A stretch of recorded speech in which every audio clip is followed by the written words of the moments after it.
All right, so chapter 9.4, last section dealt with circles. Think about how the circle was graphed, where we simply plotted the center, then moved the radius up, down, left, and right from the center.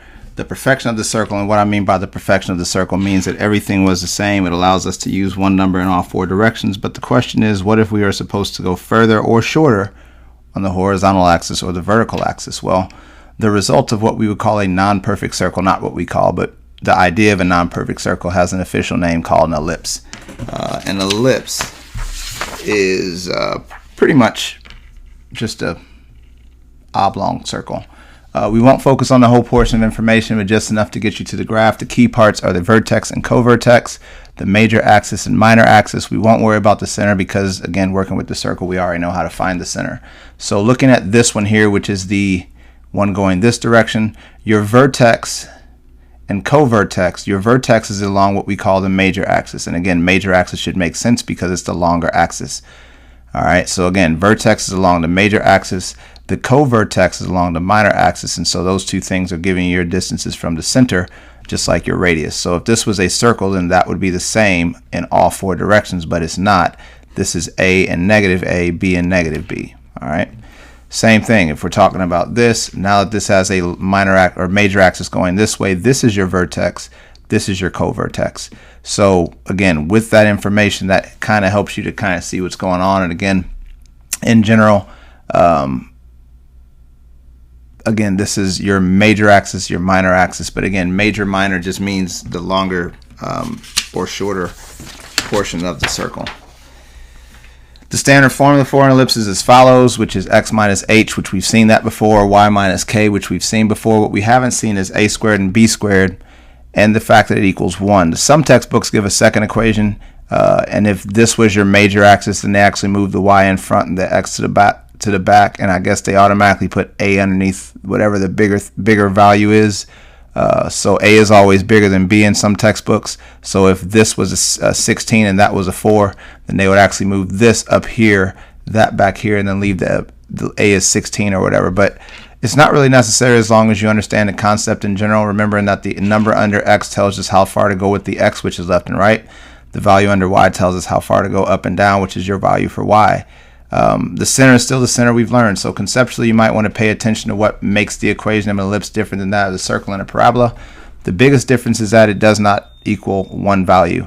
To me, it makes sense because we're not going one distance from the center, so it could be stretched more vertically, it could be stretched more horizontally. The only way to deal with this is really to set it equal to 1 and leave the information on the variable. So with the circle, when it was x minus h squared plus y minus k squared equals r squared, this number was the same no matter what, so you didn't need to do anything. But since this is not the same for both, you need something to tell us how far to go on the x-axis.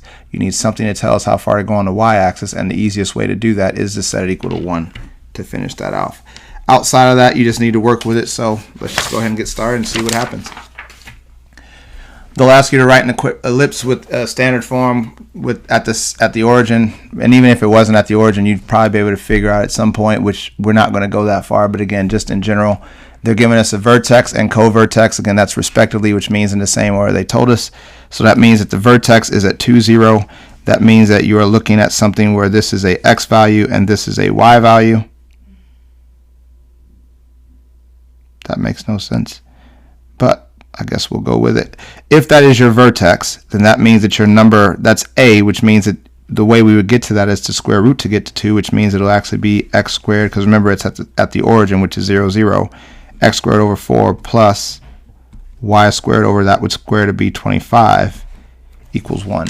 And that would be it. So again, recognizing that your x number, y number, to me it makes no sense though that it would be that, but I mean, whatever it is what it is. It'll work out. If they mark you wrong or if they say you're wrong for that, then just go ahead and flip those two things around and see what's going on. But to me, what you have here is 2, 0, negative 2, 0, 5, 0, negative 5, 0, which is where you get your 25 this way and your 4 going that way. Same thing. Again, I think I flipped it around. That is what I did, didn't I? Yes, I did. So that was supposed to be 0, 2, and negative 5, 0. But anyway, It will still work. Again, typically, I think for Math Excel, they'll want this in front just because it's bigger, but this does make more sense to me now. -8, 0 is your X. 3 is your Y, which means, again, since the center's at the origin, you don't need to move your X at all. It should be X squared over 64 because that's what the square of 8 is. It should be Y squared over 9 because that's what the square of 3 is. And again, equal to 1 because that's what they always will do. If you get stuck on that, just bring it back to me. Again, those aren't the major idea concepts for this section, but it is on your homework. So again, just make sure you understand what's going on. When you see a graph like this, the first thing you need to recognize is that it does not equal 1. So what you want to do is divide everything by 324. So when you divide 9 over 324,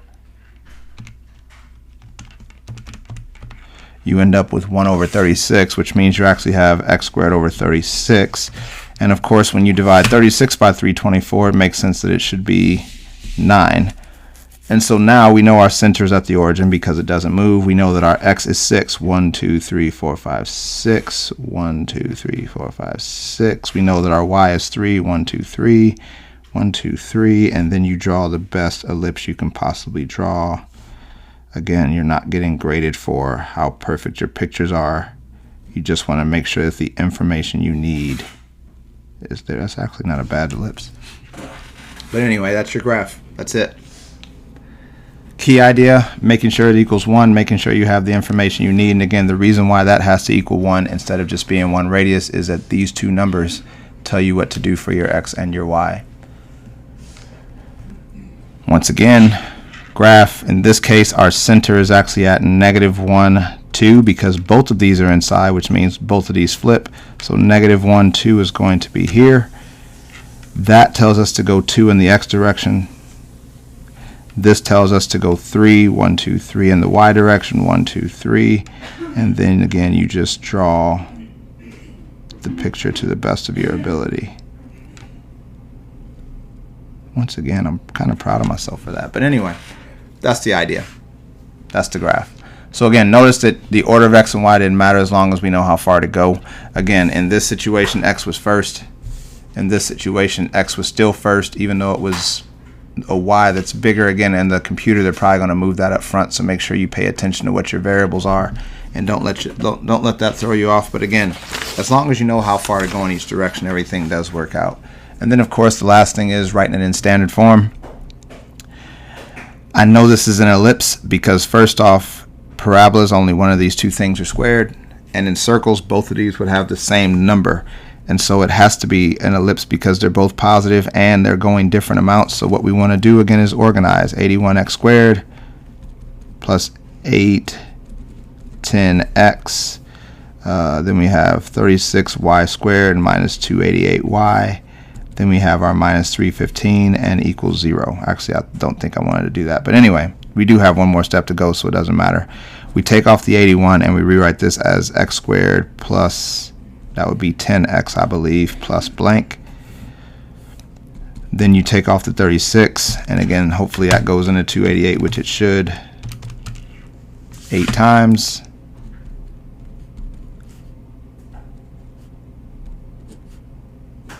Then minus 315, that is going to be positive number, so we want to subtract from that one. That's also going to be a positive number, so we want to also subtract from that one, setting it equal to 0. And in the end, 81, not in the end because we're not there yet, cut that number in half and square it, which is your 25.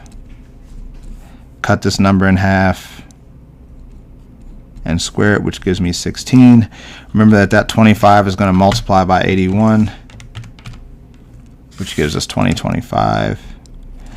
Remember that 16 multiplies by 36. For some reason, I feel like I should know that. 576. And then in the end, type these numbers in. So negative 315 minus 2025 minus 576, which is negative 2916. In the end, we need that 2916, or not in the end, but as we get ready, that 2916 needs to be on the other side. And after a while, you can kind of, after you've practiced this, you'll see that this stuff is pretty repetitive, and you'll be able to skip a couple steps on your own trustingly. I don't know if that's a word. Comfortably.